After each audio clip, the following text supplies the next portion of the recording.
성경에는 많은 기적의 사건들이 나옵니다. 하나님이 전능하신 능력으로 베풀어 주신 기적들이죠. 아브라함은 100세에 아들을 낳았어요. 기적이죠, 그죠? 모세는 홍해를 가르고 반석에서 생수가 터지고, 여호수아는 가나안을 정복하다가 태양이 막 중간에 멈추는 그런 기적도 있었어요. 베드로와 요한이 성전 미문에 앉았던 안진뱅이도 막 일으키고, 바울과 실라가 찬양하고 기도할 때 그냥 옥문이 막 흔들리는 어마어마한 기적들이 일어났어요. 왜 여러분 성경은 이런 기적들을 기록을 했을까요? 우리에게 흥미를, 하나님의 능력이 많다는 것을, 하나님의 살아계심을 보여주려고 아닙니다. 하나님이 성경에 이런 많은 기적들의 사건을 기록한 궁극적인 목적은 하나님이 어떻게 역사하시는지를 보여주시려고 하는 거예요. 하나님이 어떻게 일하시는지를 보여주시려고 하는 거예요. 그래서 그런 기적의 사건의 한복판에는 항상 누가 있냐면 믿음의 사람들이 있습니다. 믿음의 사람들이 있어. 하나님은 그 사람들의 믿음을 통해서 기적을 베푸시고 치유를 베푸시고 당신의 능력을 나타내 주십니다. 그러니까 믿음이 하나님의 능력을, 그리고 하나님의 기적이 임하는 통로예요, 통로. 그래서 하나님께서 우리에게 축복하기 위해서, 또 기적을 베풀어 주기 위해서 항상 요구하는 것이 딱 한 가지, 믿음이에요, 믿음. 믿음이 없이는 하나님을 기쁘시게 할 수 없다. 그러니까 하나님의 역사는 성경을 보면 우리의 믿음의 분량만큼, 수준만큼 역사하십니다. 기적들을 보면 우리가 알 수 있습니다. 그래서 케로키게로는 이런 말을 했어요. 믿음은 하나님이 하실 수 있는 길을 여는 것이다 그랬어요. 만약에 믿음이 없으면 하나님이 하실 수 있는 일을 막는 거예요, 막는 거. 그래서 하나님은 전지하시고 전능하시지만 우리의 믿음 때문에 제한을 받을 수 있습니다. 하나님은 능치 못하심이 없지만 우리의 믿음 때문에 그 능치 못하신 능력이 제한을 받을 수 있습니다. 그래서 성경에는 보면요, 믿음대로 될지어다. 오늘도 백부장에게 믿음대로 될지어다 이런 말을 해요. 인생사는 우리 마음 먹은 대로 되는 게 아니에요. 믿음대로 되는 거예요. 믿음대로 돼. 믿음이 참 중요합니다. 할렐루야. 그래서 우리의 삶에 어려움이 있고 힘든 일이 있고 또 하나님의 도움이 필요할 때 문제를 해결해 달라 이런 것보다 내 믿음을 점검해 봐야 돼요. 내가 믿음이 있는가? 하나님 복을 주세요 기도하기 전에 그 복을 주실 수 있는 믿음의 그릇이 있는지 없는지 이걸 점검해 보고 믿음을 가지셔야 합니다. 할렐루야. 어제 우리 이제 예수님을 감동시킨 백부장의 믿음에 대해서 살펴봤어요. 자, 10절에 보면 예수님께서 이스라엘 중에 아무에게도 이만한 믿음을 내가 보지 못했다. 그래서 이만한 믿음을 내가 보지 못했다. 최고의 믿음이라는 거예요. 이스라엘 백성 중에서 이 믿음은 그릇이 사이즈가 다르다는 거예요. 질이 다르다는 거예요. 수준이 다르다는 거예요. 예수님이 극찬했던 믿음, 예수님을 감동시킨 믿음인 거예요. 여러분, 사람도 감동을 시키면요, 감동을 받으면요 큰 축복을 받아요. 하물며 하나님을 감동시키면요 큰 역사가, 은혜가 임하는 줄 믿습니다. 그래서 우리가 좀 한번 이런 맥락으로 오늘 본문을 다시 한번 보려고 그래요. 예수님을 감동시켰던 믿음은 도대체 어떤 믿음일까? 우리가 생각하는 믿음과 하나님이 바라보는 믿음이 달라요. 자, 그래서 우리 어제 예수님을 감동시킨 그 믿음, 이만한 믿음에 대해서 어제 첫 번째, 이만한 사랑을 지닌 믿음을 내가 보지 못했다 그러는 거예요. 사랑으로서 역사하는 믿음을 하나님이 가장 기뻐하신다는 거예요. 할렐루야. 자, 오늘 두 번째, 이제 내가 이만한 믿음을 보지 못했다라는 것은 겸손이, 이만한 겸손을 지닌 믿음을 내가 보지 못했다, 이렇게 말을 하시는 거예요. 자, 백부장의 믿음이 8절에 나와 있어요. 자, 우리 8절을 한번 읽겠습니다. 시작. 백부장이 대답하여 이르되 주여 내 집에 들어오심을 나는 감당하지 못하겠사오니 다만 한 수만 하옵소서. 그러면 내 하인이 낫겠나이다. 주여 내 집에 들어오심을 나는 감당하지 못하겠다. 이 백부장의 말을 한번 우리가 상고해 봐야 돼. 일단 백부장이 예수님을 향하여 주여라고 말했어요. 이때 주여가 큐리어스, 왕이시여, 황제이시여, 주인이시여, 이런 뜻이에요. 여러분, 당시 예수님을 다 랍비, 선생이라고 불렀습니다. 근데 로마의 장교가 지금 예수님을 향해서 큐리어스, 왕이시여, 황제시여, 주인이시여, 이렇게 불렀다는 거예요. 여러분, 로마 백부장은 주인이 누구예요? 로마의 황제. 만약에 다른 사람을 황제로 부르면요, 그 즉시 보고가 올라가면 백부장은 그날로 그냥 감옥에 반역죄. 근데 지금 백부장이 예수님을 향해서 큐리어스라는 단어를 썼어요. 왕이시여, 내가 내 집에 들어오는 것을 내가 감당하지 못하겠나이다. 백부장은 예수님 앞에서 자신이 누군지를 잘 알았어요. 자신의 부족함과 연약감을 잘 알았어요. 나는 이방인이고 죄인이고 예수님은 하나님의 아들, 왕, 절대 주권자. 여러분, 이렇게 자기를 철저히 부인하고 하나님을 전폭적으로 의지하고 바라보는 것을 겸손이라고 그래요. 겸손. 그러니까 예수님께서 그 겸손을 보시고, 야, 이스라엘 중에 이만한 겸손함을 가진 믿음을 내가 보지 못하였다, 이렇게 칭찬을 하신 거예요. 할렐루야. 야, 여러분, 겸손에서 나오는 믿음, 이것 하나님이 기뻐하세요. 자, 다시 한번 그 8절을 여러분 한번 읽어봐요. 자, 8절 다시 시작. 백부장이 대답하여 이르되 주여 내 집에 들어오심을 나는 감당하지 못하겠사오니. 여기까지. 자, 내 집에 들어오심을 감당하지 못하겠사오니. 자, 이렇게 말을 했어요.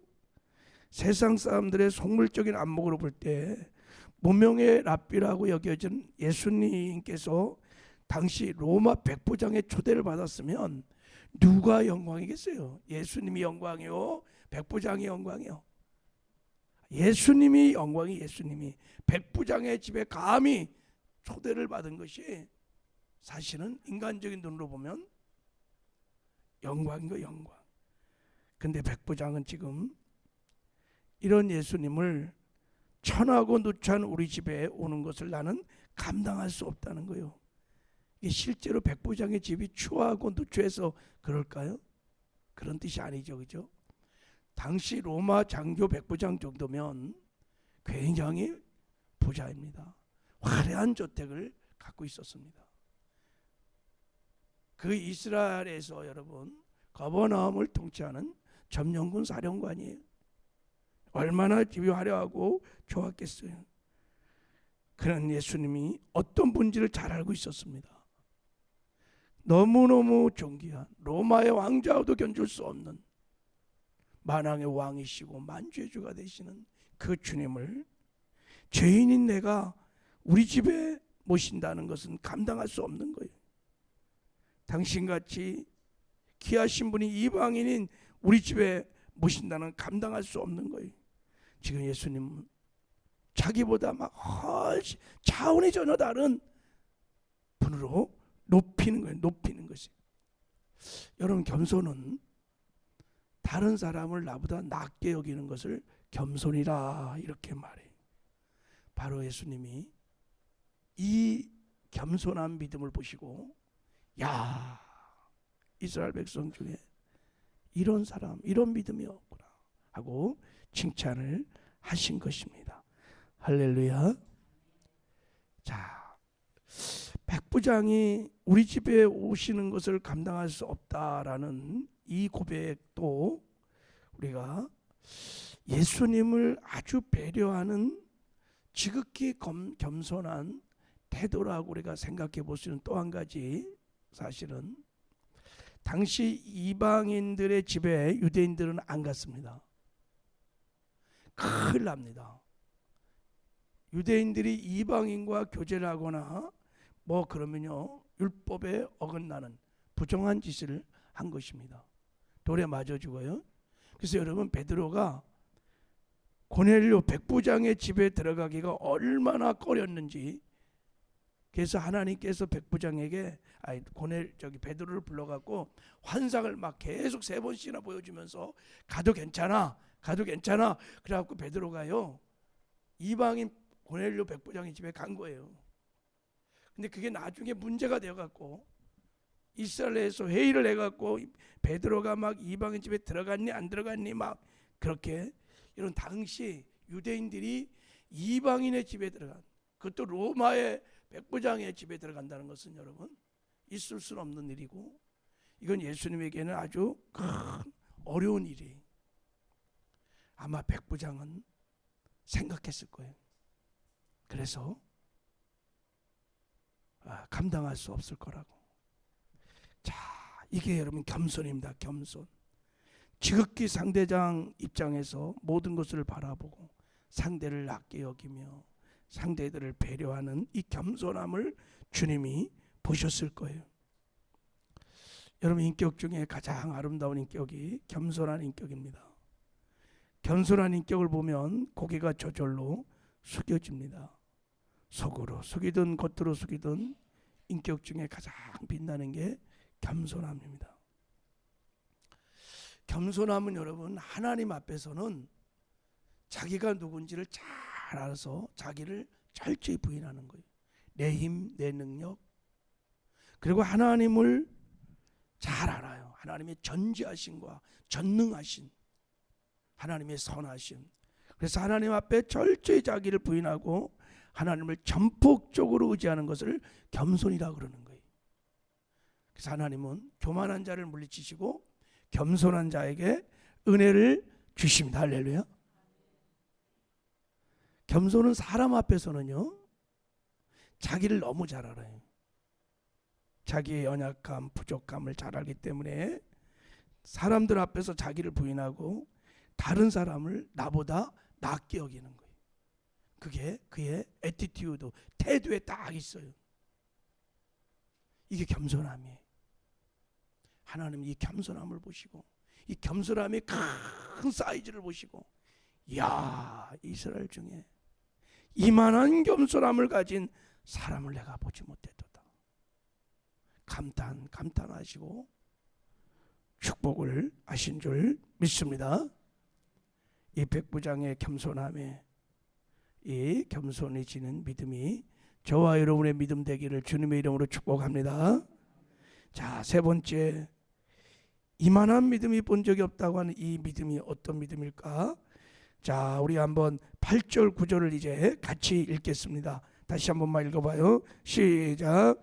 백부장이 대답하여 이르되 주여, 내 집에 들어오심을 나는 감당하지 못하겠사오니 다만 말씀으로만 하옵소서. 그러면 내 아이니 낫겠사오니 나도 남의 수하에 있는 사람이요 내 아래도 군사가 있으니 이더러 가라 하면 가고 저더러 오라 하면 오고 내 정도로 이것을 하라 하면 하나이다. 주님, 다만 말씀만 하시옵소서. 그러면 내 아이니 낫겠나이다. 이 원문의 뜻을 보면 단지 한 말씀만 하옵소서. 여러 말 할 필요가 없습니다. 길게 말할 필요 없습니다. 단지 한 말씀만 하시면 그냥 내 종이 낫겠나이다. 야, 주의 말씀을 능력을 믿는, 주의 말씀의 권위를 인정하는 이 순수한 믿음, 야, 이만한 믿음을 내가 보지 못했다. 하나님의 말씀의 능력, 하나님의 말씀의 권위 앞에 떠는 이 믿음을, 야, 내가 보지 못했다. 여러분, 지금 이 백부장은 시공을 초월해서 역사하시는 말씀의 능력을 지금 믿는다고 고백을 하고 있는 거예요. 예수님이 백부장을 만났던 자리와 지금 자기 종이 지금 불치병에 걸려서 지금 죽어가고 있는 그 자리와 어느 정도 공간이 떨어진지 모르겠죠. 하여튼 떨어진 곳이, 지금 들어오지 마시고 그냥 이 자리에서 말씀만 하시면 공간을 초월해서, 시공을 초월해서 내 종이 날 줄을 저는 믿습니다. 야, 하나님의 말씀의 능력을 믿는 것입니다, 여러분. 그것도 여러분 중풍병이야, 중풍병. 여러분, 지금도 의학이 발달돼서 중풍병은 난치병 중에 하나예요. 하물며 그 당시는 이거는 불치병 중에 불치병이지. 감히 그 중풍병을 고치는데 와서 막 손을 만지든지 기도를 하든지 통성을 하든지 그럴 법도 한데, 주님 그냥 여기서 말씀 한마디만 해주시면 내 종이 나을 줄을 제가 믿습니다. 할렐루야. 이야, 대단하지 않아요? 여러분, 지금도 우리가 하나님의 말씀을 그대로 믿으면 기적이 일어날 줄 믿습니다. 신구약 66권을 다 믿는다고 기적이 일어나는 게 아니에요. 한 말씀이라도 이게 진짜 믿어지면 기적이 일어납니다. 기독교는 말씀의 종교입니다. 하늘과 땅을 하나님께서 말씀으로 창조하셨습니다. 그리고 말씀으로 지금 이 우주 만물을 하나님이 경영하고 계십니다. 백부장은 이 말씀의 능력과 말씀의 권위를 군대 조직을 통해서 알았던 거예요. 창조주 하나님, 그분이 말씀하시면 우주 만물이 다 움직이는 거예요. 할렐루야. 왜 여러분 말씀을 붙들면 능력이 나타나냐면, 하나님의 말씀이 여러분 하나님의 믿음인 것을 믿으시길 바랍니다. 이 하나님의 믿음이 어디냐? 말씀이 하나님의 믿음인 거예요. 그래서 하나님이 가장 기뻐하는 기도 중에 하나가 뭐냐면 말씀을 붙들고 기도하는 거예요. 말씀이 하나님의 믿음인 거예요. 백부장은 이것을 믿었어요. 하나님의 말씀의 권위를 인정하고 말씀의 능력을 믿으면 그게 하나님의 믿음을 갖는 거예요. 그러면 그대로 역사가 일어나게 될 줄 믿습니다. 마가복음 11장을 여러분이 꼭 집에 가서 읽어보세요. 예수님께서 무화과 나무를 저주하는 순간, 다음 날 가보니까 무화과 나무가 바짝 마를 때 베드로가 주님, 무화과 나무가 말랐습니까? 그럴 때 예수님께서 딱 한 말씀 하셨어요. 하나님을 믿으라, 이렇게 말했어요. 하나님을 믿으면 이 산도 들어서 바다에 던지라 하면 그대로 될 거다, 이렇게 말했어요. 하나님을 믿으라, 이게 무슨 말입니까? 원문을 보면 하나님의 믿음을 가지라는 뜻이, 하나님의 믿음을 가지라, 살아계신 이 하나님의 말씀을, 살아서 운동력이 있는 하나님의 말씀으로 우주 만물을 창조하신 하나님의 말씀을 믿으라는 거예요. 하나님의 믿음을 가지라. 그러면 능치 못함이 없다고 말씀을 하신 거예요. 백부장이 가졌던 믿음입니다. 자, 백부장의 믿음이 저와 여러분 믿음 다 되시기를 주님의 이름으로 축복합니다. 하나님 아버지 감사합니다.